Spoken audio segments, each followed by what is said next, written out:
This is my first build, and here you've got the AMD Ryzen Threadripper 5955WX installed just beneath the fan there, and the heatsink.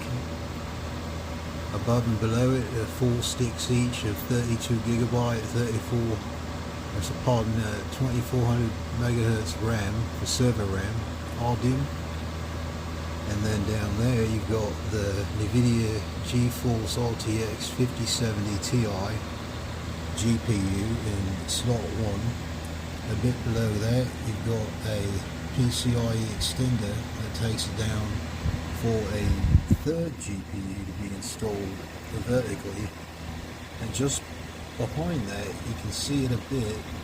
Unfortunately the letters are blocked out, but it's a NVIDIA 4070 Super with 12 gigabytes of VRAM. So all told, it's quite an enterprise machine. I did my best with the cable management, nicking some old parts off a former build. So it's got a bit of a hybrid setup here. Quite stunning, I think. And I've got another lane in there filled with a Wi-Fi card, or Ethernet card pod.